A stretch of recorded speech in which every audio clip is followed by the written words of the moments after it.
name is Tom Diano. I'm a professor here at Columbia in the Mailman School of Public Health, and my area is healthcare policy and management. Yeah, come on up.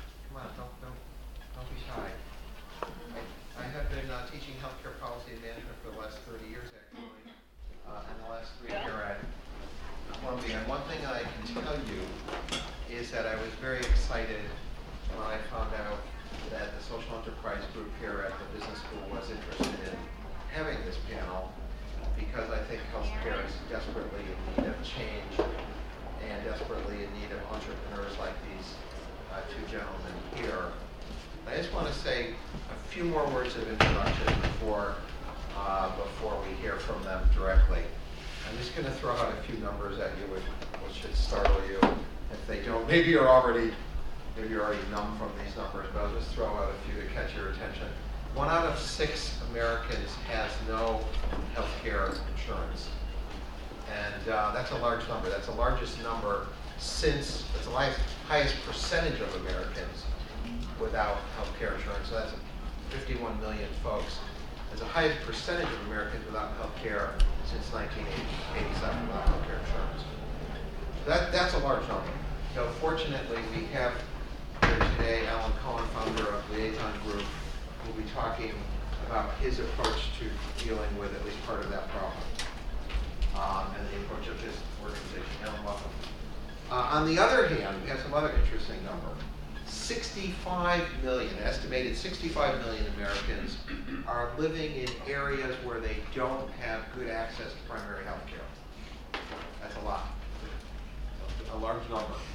And interestingly, we have Dr. Tom Lee, one of the founders and leaders of One Medical Group here, which is a primary care group.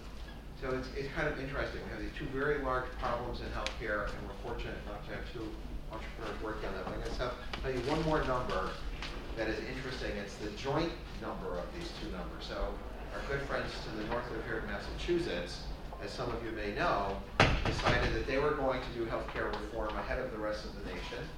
They put in universal coverage, insurance coverage, and so far, after a couple of years of the experiment, they have found some interesting results. One interesting result is in the state there had been 600, relatively small state, had been 600,000 folks without insurance.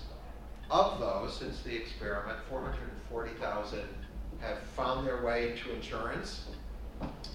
Downside of that, so those numbers look good. Downside of that, there is now a large increase in wait times to see primary care physicians.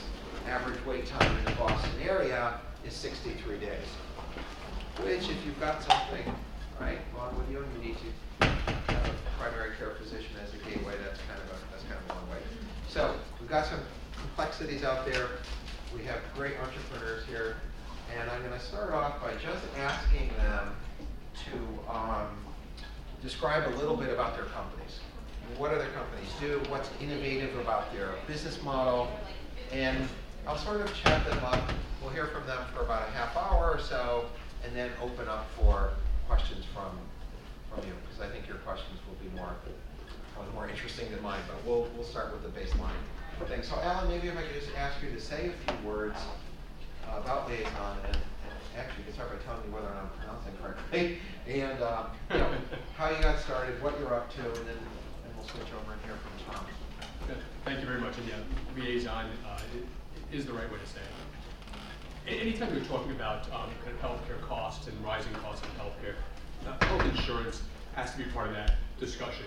And in fact, other types of insurance that are involved in healthcare world as well, like disability insurance, like accident insurance, and critical illness insurance. Those are all parts of the puzzle.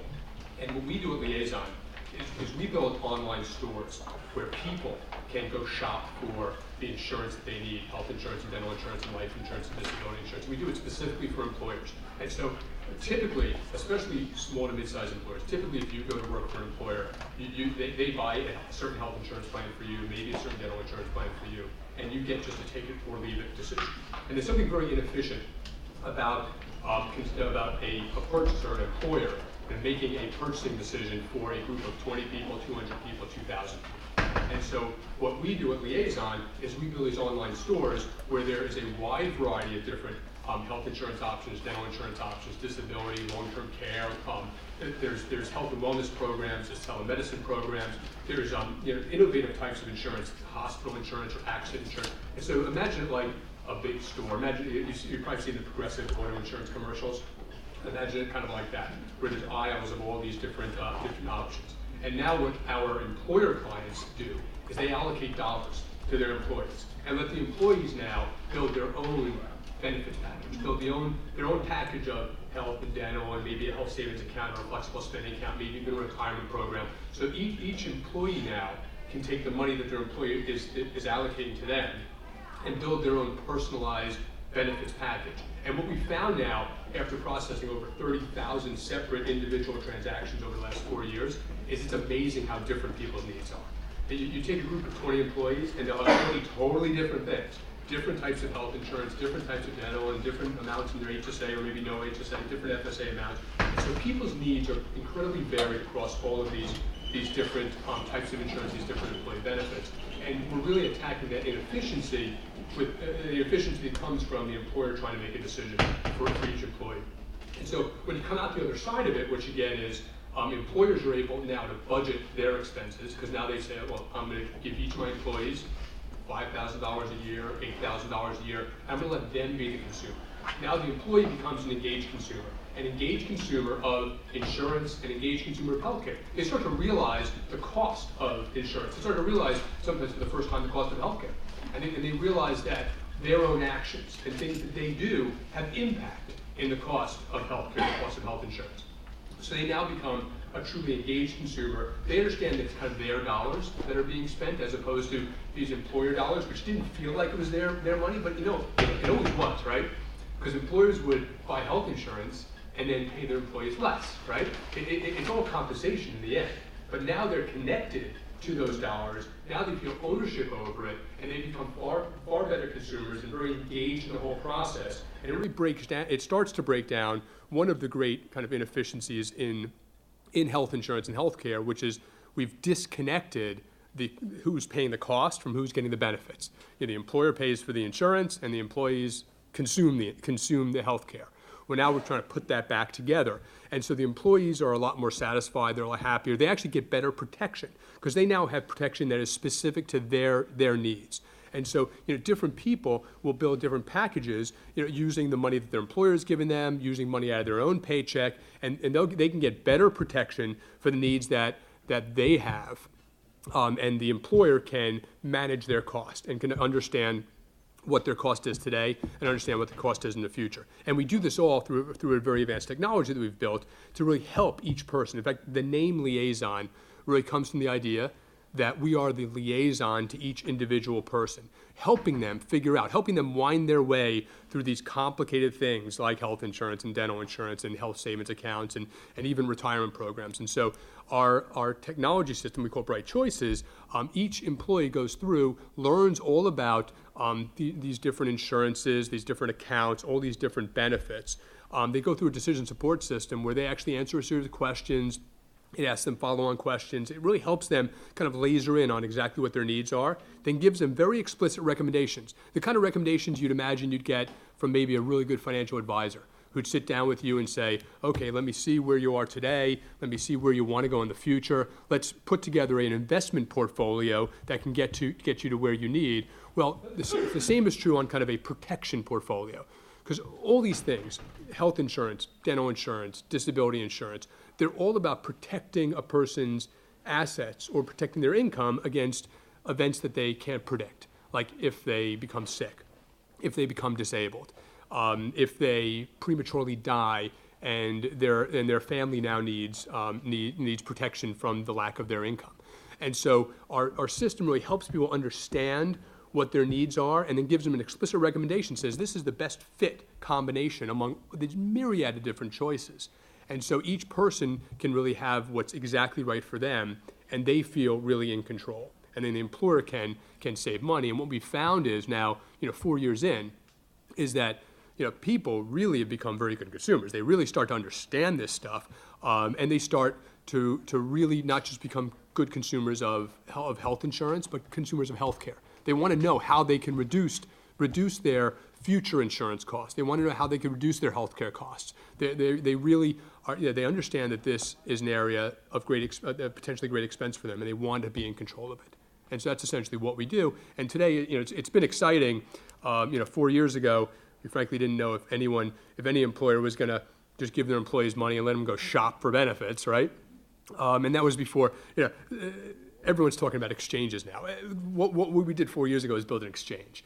So the Patient Protection Act, the healthcare reform, part of healthcare reform is this idea of health insurance exchanges. Well, that's exactly what we've done. I mean, I've spent a fair amount of time in Washington. I was just in Washington for a whole day this week, kind of showing people kind of what we're doing. I've met with a lot of the states as they're developing exchanges. So even before this idea of exchanges, we were out there, wondering if an employer was really going to give their employees money and let them shop for benefits.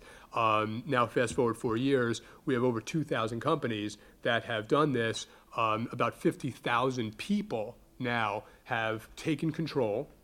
Their employers have kind of stepped away from this role of kind of being kind of in their business, like really in their, like making choices for them. They've stepped away from it, and these people, the people have taken control themselves.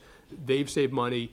Our employer clients have saved money, and now we're walking around showing the states what we did as they're thinking about building their own exchanges, especially for individual insurance, which is mostly what the state exchange is going to be about. We're kind of showing them how we've educated people, like the process that we've gone through, the technology we've built to try to get people to be really engaged and good consumers of insurance, good consumers of healthcare.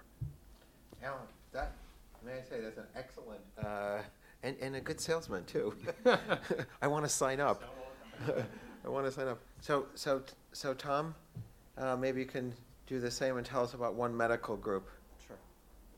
Maybe as context, if I can get a sense of the audience, it'd be helpful. Like, if you're pursuing like a career path in public policy, can you raise your hand, maybe?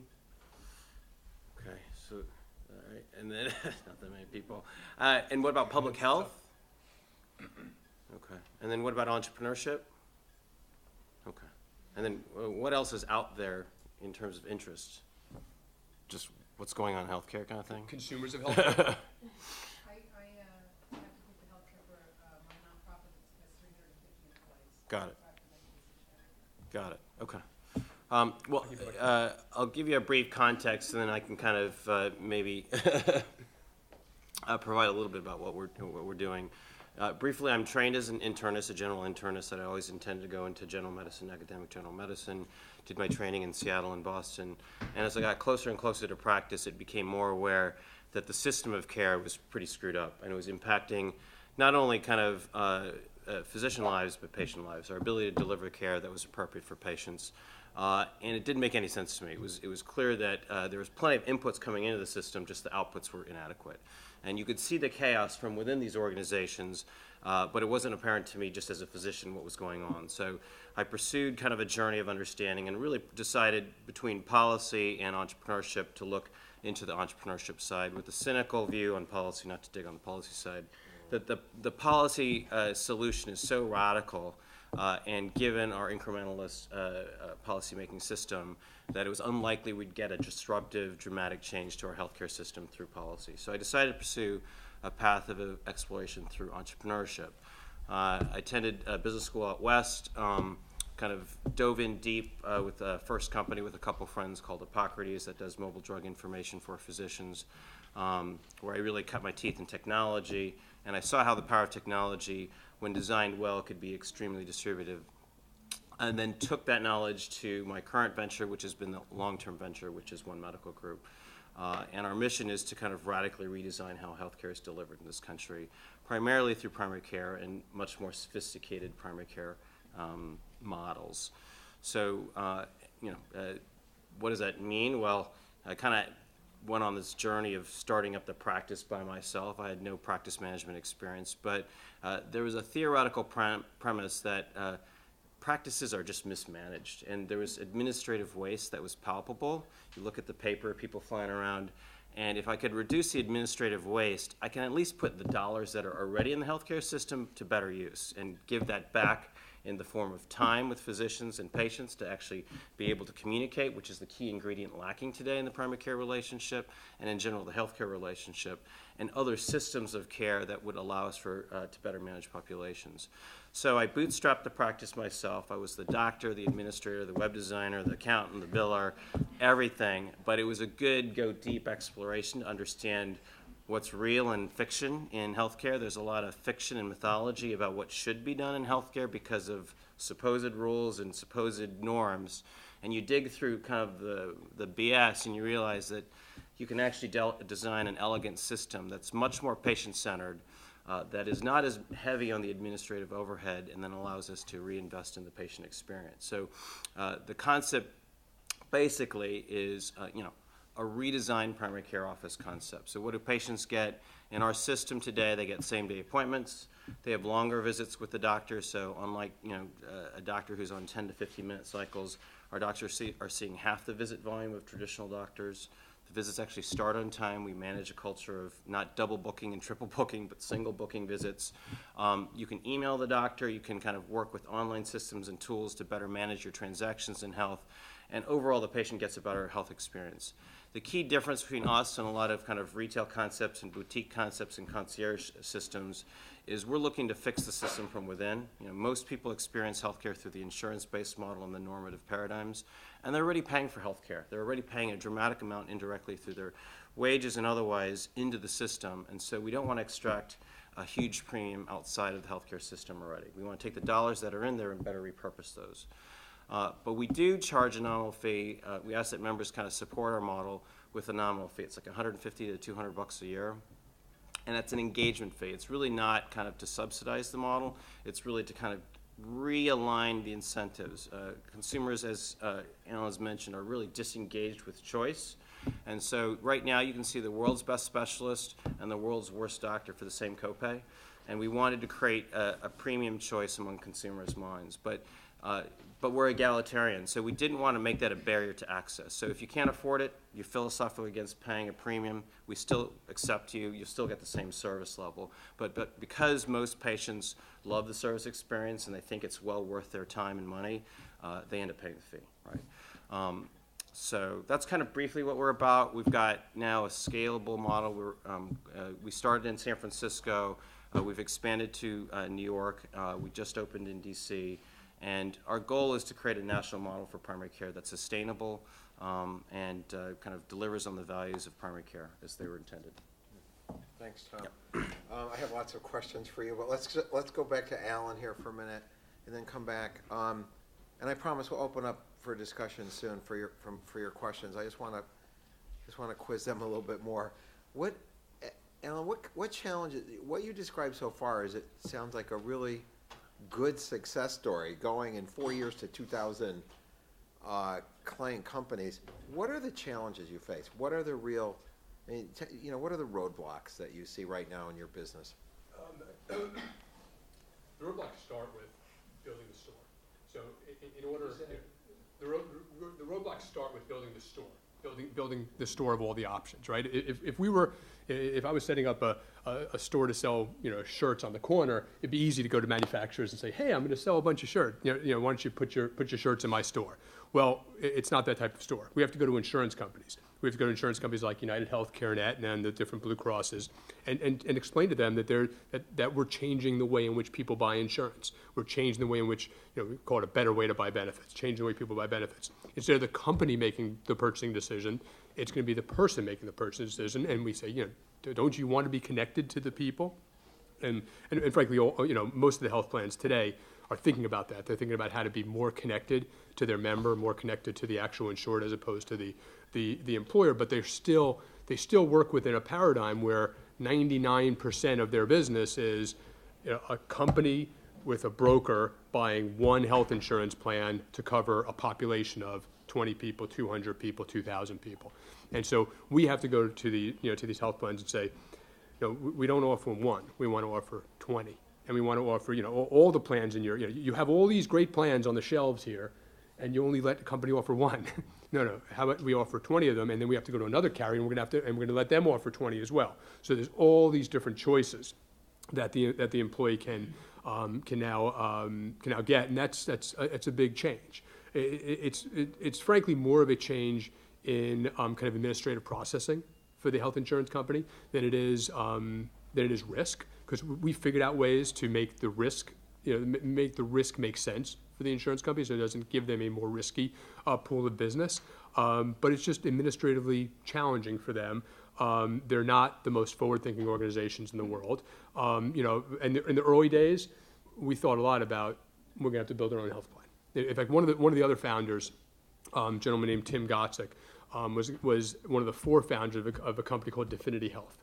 Definity Health was the first consumer-driven health plan in the country. The first people that had the idea that employees should have this account of money that if they don't use it during the course of the year, it kind of rolls over year after year, and they could become engaged consumers of healthcare. And so Tim had already spent time building a health plan. And so we looked at each other a lot and said, are we going to have to build our own health plan? Because United Healthcare and Aetna and Blue Cross don't seem to really like what we're doing, don't seem to want to play ball. But eventually we were able to kind of get one health plan to do it and get another health plan to do it, and then it kind of rolled on from there. And then as they saw that what we're doing had great marketplace success, that company after company, literally, we're still a small company. We're a small company with 4 salespeople, and we bring on 10 new employer clients every week in, week out. And for a health insurance company, that's actually a large volume of new business. And so once they saw that what we were talking about actually had legs in the market, they were more willing to work with us. But still today, one of our greatest challenges is working with the health plans, the health insurance companies, and getting them to kind of flex their arcane rules, their arcane way of seeing things, their the way they've been doing things forever, to a new model where people really are the consumer and not some employer. Tom, I have follow-up questions for that, but I'm not sure I should dominate the whole question asking here. So let me turn to Tom and ask you, Tom, the same question. What are some of the biggest challenges that you've faced or that you're currently facing in running One Medical Group?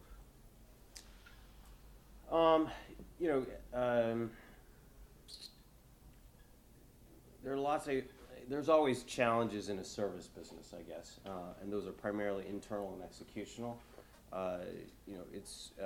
When you're building a software company, you go into a black box, you design it, and if it takes off, it takes off. A service model is a lot more complicated to execute. So if you look at great service companies, only so many companies have scaled at a national level with consistency and quality that are consistent with what I think we should be doing. So, challenge 1, 2, 10, 100 is still execution and people execution. So that's arguably my biggest focus in general, and I think we've done a pretty good job of it so far. When you're talking about marketplace challenges, it's mostly just awareness. People hearing about us and finding out about us and then willing to try a slightly different model, right? It's not exactly what people are used to or expect, but once they kind of come in and experience it, it's a huge word-of-mouth experience for people. So we've got great customer loyalty and referrals and retention. So, we're still small, but we're getting a lot more market awareness, and so that's the market challenge, but it's mostly just awareness. Yeah. What about, I'm sorry, because I can't help but ask, there's a huge shortage of primary care physicians being trained. How do you even get enough primary care physicians or the like to work in your 3 city branches? Yeah, well, the reality is that most of primary care is just an obliterated environment. We all are aware of that. It's a very difficult environment to practice in primary care today. So we're able to find lots of people who are looking to change how they practice. So among physicians, physicians don't want to practice in their models today, and so at least for us, we're able to find good physicians for our practices and continue to grow. But there's still a shortage of physicians in general. I think our hope is that our model can extend the physician in terms of its population management. We're big believers in team-based health and population management. So over time, I think our needs for physician capacity to manage a population will go down. And so we'll be addressing some of those elements too. But our goal is to kind of serve as a beacon for primary care.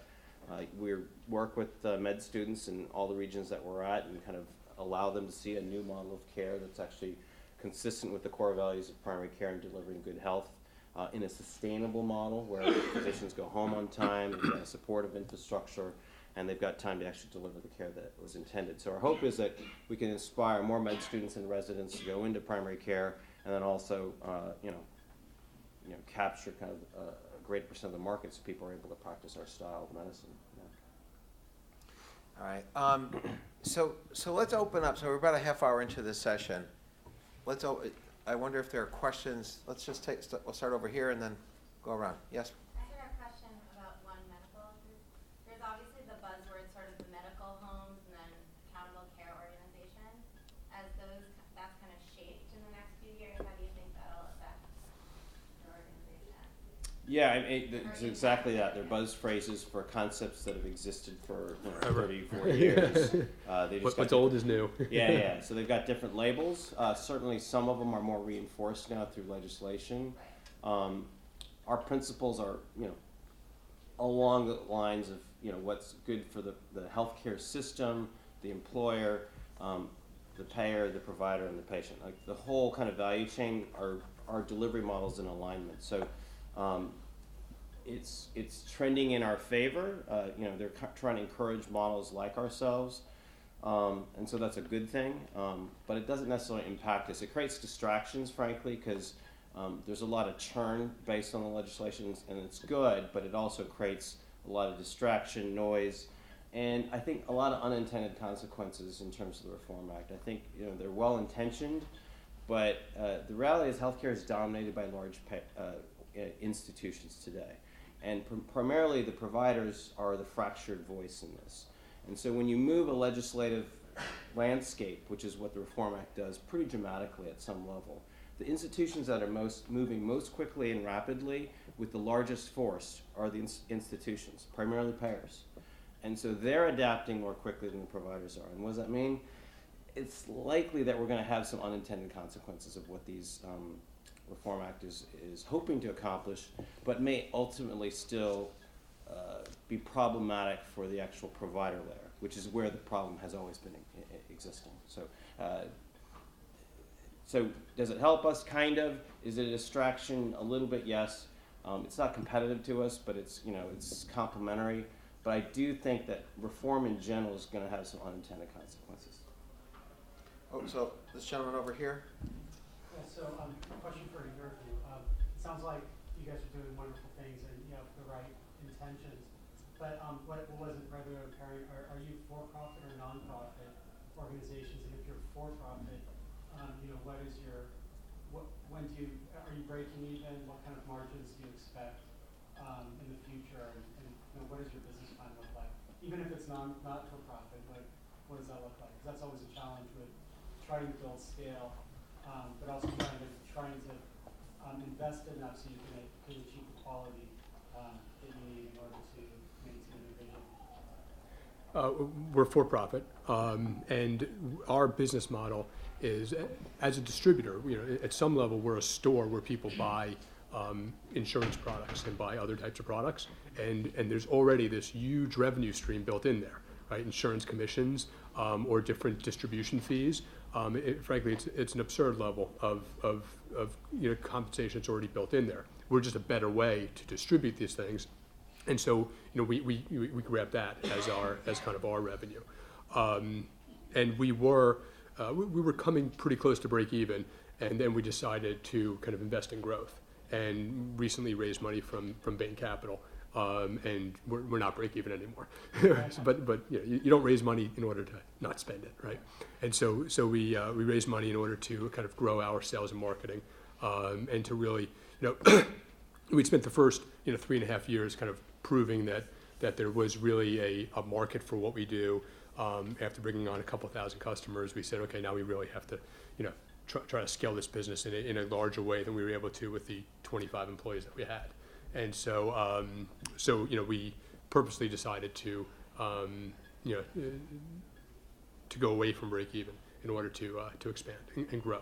And I think that in the future, that those those insurance commissions, those distribution fees are going to come under pressure with medical loss ratio. But that's okay, because we're actually a really efficient distributor, much more efficient distributor than the typical insurance broker that's out there. And so we actually think that the pressure on that is actually a good thing for us, because it'll push out the kind of inefficient distributors and push more toward a model like ours that is just more efficient way to distribute these insurance and financial products. Tom, same question? Yeah, well, let me kind of address kind of the meta question, which is for-profit versus nonprofit. I frankly think it's kind of irrelevant at some level. I think it's a tax structure that can imply whether institutions are good and bad, but not necessarily. I think you can have good for-profit and bad for-profit institutions, good nonprofit and bad nonprofit institutions. So I think if you're asking about the tax corporate structure that we have, we're for-profit. Whether you believe the thesis of large impact change can be funded through a nonprofit versus a for-profit environment, that's my bias. I think you can fund bigger, wide-scale change through a for-profit environment because of the incentives associated with that and the alignment. But to tell you the truth, every doctor today, including Dr. Marcus Welby, was for-profit. Right? These are, single shareholder for-profit. Right. My question was more about mindset, not about. No, understood. But I want to address that. But sometimes people, particularly in the healthcare sphere, get a little bit lightning rodded on the nonprofit versus for-profit. So I want to address that explicitly, because I think it's an important point to communicate, particularly about what we're about, which is so antithetical to what people think about. Because I'm a doctor, right? I came from the doctor world, and I remember what it's like. I used to say, business guys all focus on money, for-profit all evil, nonprofit all good. Right? So I came to that mentality. And That's not true. Yeah. Doctors want those big houses and those cars too, right? That when you live in the healthcare sphere where you're surrounded by nonprofit do-gooders, that's what you believe. And I do think that it's a good thing to re-educate people on what it really means. At the end of the day, boards, executives, and primarily the CEO and the culture of the organization drive the mission of the company. And that mission can be socially minded or profit minded. We are mission minded, but you can't accomplish a mission without a profit, right, in our mind. So the design of the architecture of the business needs to be thoughtful to the mission, allow for the values to be consistent with that mission, but also maximize the profitability so you can invest that mission as much as possible. So we're for-profit, mission-focused, and have a strong, robust business model that allows us to scale with confidence at a point where we're investing in our business right now, but we're confident that the unit economics of our business are sustainable long-term, partly because just the system's so wasteful. I mean, we're taking waste out of the system, so we're not asking a lot more from the system. We're actually taking stuff that's already there and just recycling it. I don't know if that answers, but anyway. No, but it does, but I'm a big fan of for-profit. Yeah. No, and I'm not indicting you. I'm just, I just want to clear the slate, because sometimes that question comes up, and I want to just make sure that people have the right bias, for or against. We had a couple of hands here, and would you help us out by introducing yourself to the questioner? So this gentleman, and then two gentlemen here, and then one in the back, and I think there might have been a hand. Okay, so I'll try to keep a lineup. Yeah, my name is Samuel. I'm developing a company in Africa with the objective of increasing life expectancy and reducing infant mortality. And one of the things that I identified in Africa is that low life expectancy is being contributed by misdiagnosis and the availability of good diagnostic services. So that's what I'm doing. Trying to introduce something medical imaging, which is I think is a good factor to diagnosing these conditions well. Anyway, so I like your business model, what you're doing here. I would like to invite you to kind of replicate it to Africa. Worth the trip. Worth the trip. At all. So good insurance model like that would do very well. Great. No, thank you. Yes. I think I'm trying to keep a queue here. Go ahead. I'll play off your question to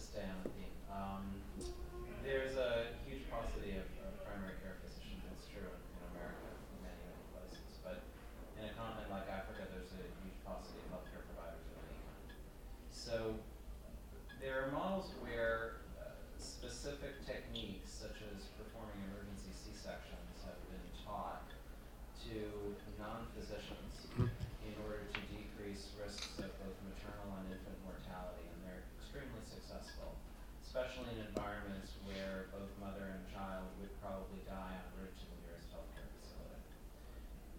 What do you think are the potentials for doing that more broadly? Is that even feasible in a country like the U.S., which is so litigious? And if not, then do you think it's a model that could be used ex-U.S. where perhaps the legal implications are less substantial? I mean, I think that probably, I think maybe to expand that question, you know, beyond maybe lay providers, how about PAs and LPNs, and maybe I think you're pretty in a good position to kind of opine on that, on where that's going, the non-MD provider of medicine. Yeah, so the U.S. is its own unique beast.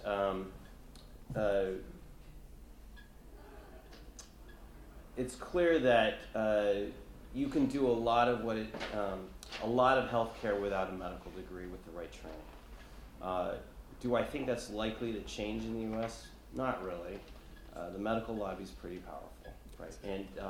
And everybody has got their own little turf battles and areas to fight, but it comes from the consumer as well, right? We've kind of come to believe that the physician is the almighty knower, and it's, we get patients who want to see the physician, even though somebody might be better at IUD insertion or otherwise. So there's a consumer belief that's been propagated through mythology, and then there's a strong lobby that defends it and uses that. So I think it's unlikely to change very quickly in the U.S.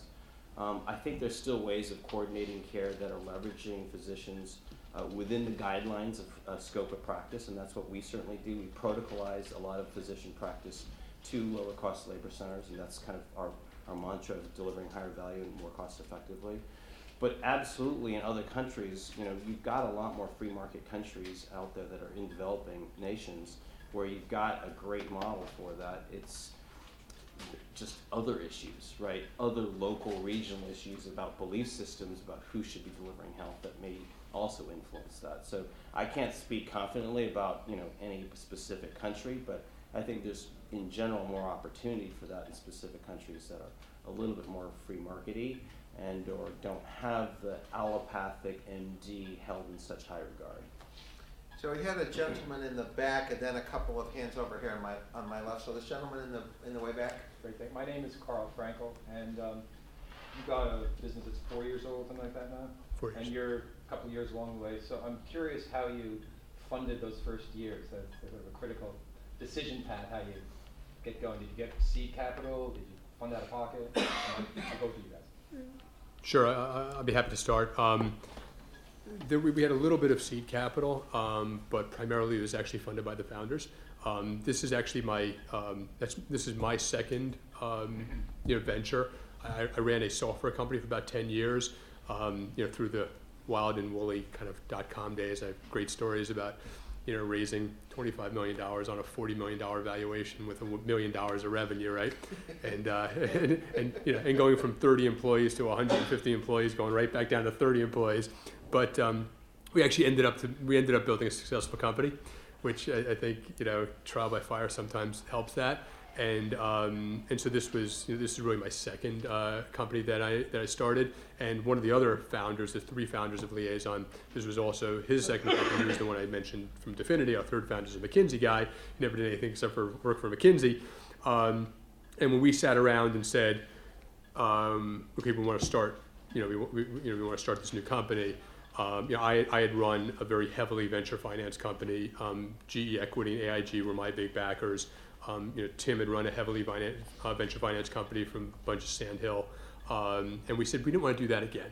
We don't want to replay that. We've seen that movie and didn't want to kind of replay that movie, and so we decided instead to bootstrap the company, more so than we did. Both of us did our first ventures, and kind of build our company like one client at a time. I mean, there's a lot of personal investment, but it wasn't stunning amounts of personal investment, and we said instead of right away getting 20 salespeople and having a big marketing budget, let's have one salesperson. Let's us sell. I'd run a software company for 10 years, so I was able to figure out how to build software pretty efficiently. And so we really bootstrapped it for a few years until we were kind of at a size where we can raise capital on frankly better terms. This company is bootstrapped and then venture funded thereafter. Once the business model was proven, then we raised And venture. what was the time scale on that? And who bootstrapped it initially? Was it out of your pocket? Was it friends and family? Yeah, it was mine. I was working 3 jobs, moonlighting. It was crazy. That was kind of crazy days. But yeah, I was working as a doc to bootstrap. So I was working overnight in hospitals to kind of support this. And then once the business model was proven, then we went to venture. And how long was that time? Oh gosh, about 3 years. Thank Yeah, you. but- Thanks. So this woman over here, Sure. and could you introduce yourself? Sure, I'm Ellen Riley, and I have an international set of understandings that, why I'm asking the question now, but some of it is the amount of funds that are needed on an international level to do healthcare, and it's coming in different paths to the United States for multiple reasons. And so I think the service business that they were talking about, what is it that we can export in a service-based business in competency and know-how, but still make it local, and how much can we use technology for that? How much will drive that? How much is public-private initiatives that are getting offloaded out of ministers of health into, and then how much of it's being correlated to hospitals in the U.S. for us to help do fundraising? So I have probably 3 deals in front of me that range up to $1 billion ultimately in needs. Any comments about how this will go? I mean, I can name countries that need 100 hospitals. Right. We'll say they need 100 hospitals. The healthcare needs are huge, and yet we've almost defocused in the United States because we're going to go for our own, try to simplify version, and yet there's all this other needs elsewhere. So, any comments? Or just reflection? I'm just a little unclear. Are you saying is there a need for us to export our Yeah. labor expertise globally, or vice versa? I don't know.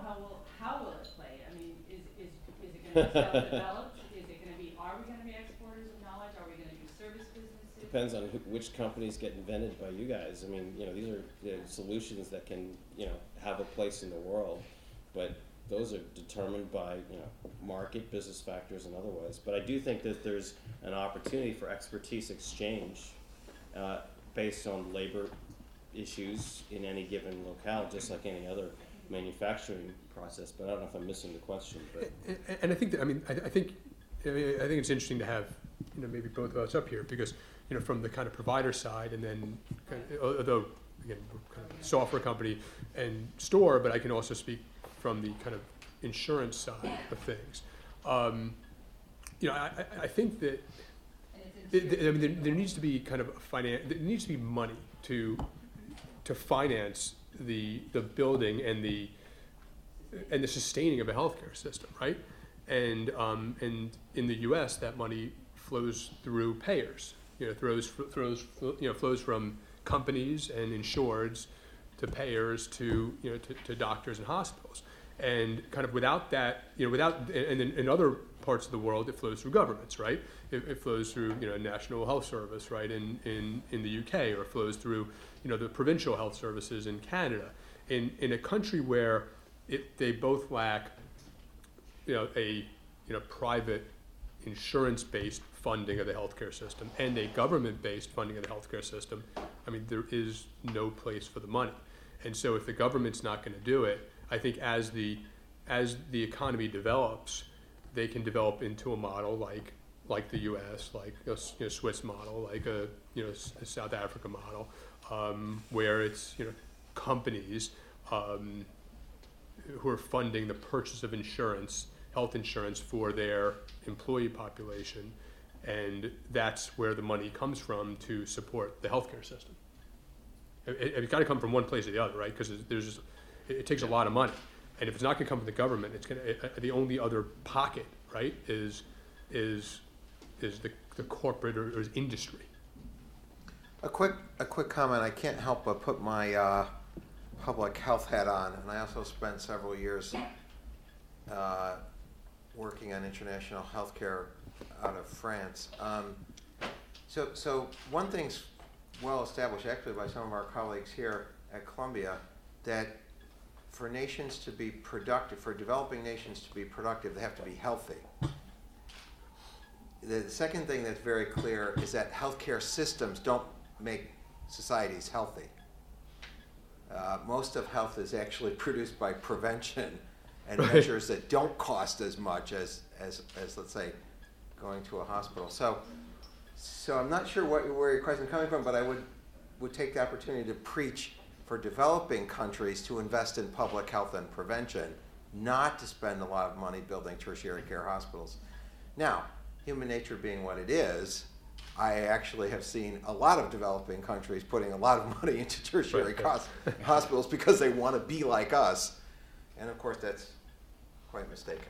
But anyway, I'm taking away from the entrepreneurs. So a couple of hands here. This woman, I'm editorializing. This woman had a hand, and then a couple others back there. Yes, and introduce yourself, please. I'm Laura Tavermina, and I'm actually an alumni of business school. I graduated in 1984. And I've been working most of my career for a nonprofit doing low-income housing for seniors on the Upper West Side. And I have a quick question for Tom, which is whether his model services people on Medicaid or child healthcare plan here in New York State. And my question for Alan, because you have my head sort of spinning, is whether if I have an employee who's a healthy man of 25 years old, and I have another man who's 60 years old and has a BMI of 30 and arthritis and high blood pressure, will they have the same? And I'm with you. Will they have the same set of plans at the same price? Yes. And if so, how they have to do that? They would have the same set of options at the same price. They would probably pick totally different things. And we do it the way we do it, risk pooling. They're still pooled in the same risk. If the 22-year-old was to pay what their risk really was, it would essentially be zero, right? I mean, the risk, it'd be $5, it'd be nothing, right? The 22-year-old doesn't pay that low, right? The 65-year-old with the BMI would pay a lot more if they paid for their risk. So there's still risk pooling involved. Risk pooling at the company level or at the multiple company level or even at the regional level to create rates, insurance rates that are reasonable across a population, and then everyone's offered the same store of choices, but then what they choose is totally different. And so for an organization like yours, 350 people, we'd expect hardly anyone to actually have the same set of choices.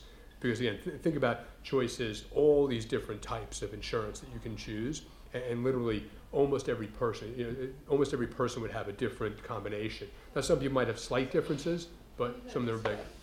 I'm pooling 350 people Sure. right now, and they rated my plan, right? They know what my population demographics are. So, now you put that $500, the $500, is that 60-year-old man probably going to have to pay a higher than that to get the same plan on price? No, actually, maybe slightly higher, but very slightly higher. But instead of offering, how many plans do you offer? We just are offering 3 different options. Yeah. So, right. So you offer a much wider range of options to really cross all the different types of people who you employ, and people would find far lower cost options. The people who are still choosing the same, let's say, richer plans would find that their rates would go up slightly, but it's a very small amount. Because people it's just more efficient purchasers. It just creates the efficiency of people making the choices that are right for them, and they choose plans that. What we find is when people are given these types of choices, they typically choose insurance plans that by nature are more efficient. Like they choose these consumer-driven health plans with health savings accounts. They put money in health savings accounts. They start to understand. They don't understand that their actions have results, and if they save a little bit of money, they'll actually have the money in the future. They choose different types of plans. They choose plans with smaller networks of providers. I mean, we're actually working with a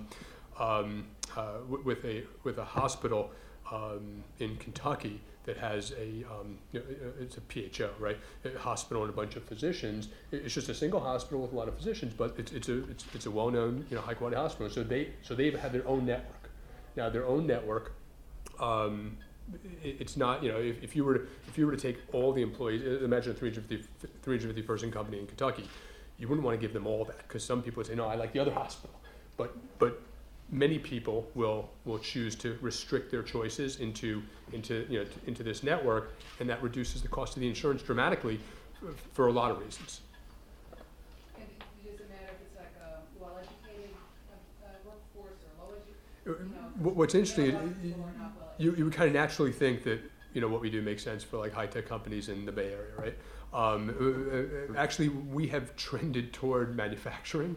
We've trended toward kind of lower skilled workers. I think it's predominantly because those organizations are the ones that are most in pain. That say, I need to find a way to reduce my cost, or at least I need to find a way to manage my cost in the future. And so, so many of our clients are very, and part of what we do is really help people understand everything about these products, and then give them guidance. And you don't have to know anything. You answer a bunch of questions. It says, this is the plans and programs that are right for you. I don't know. Right here.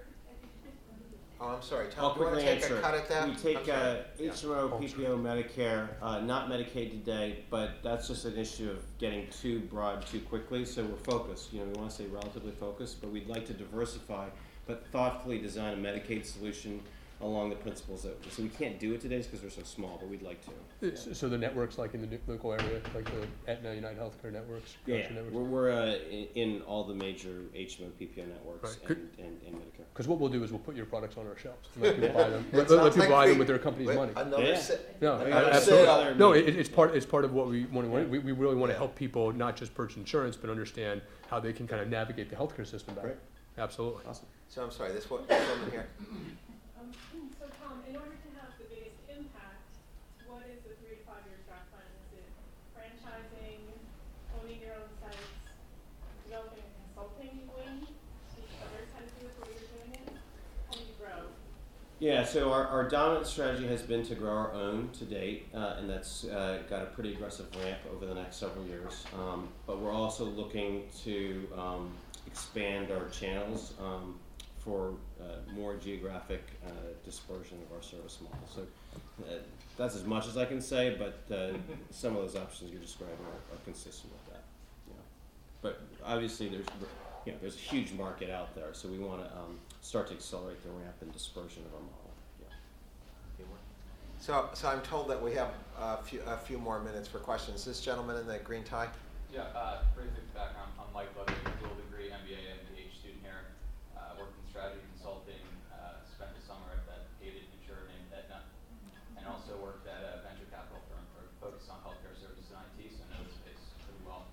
For Alan, my question is, you alluded to it somewhat, but on the health reform side, for the insurance exchanges, one thing that McKinsey and other firms have alluded to is small and large employers dropping their employees onto these exchanges, essentially dumping them because the risk reward in terms of the incentives, fees are essentially too high.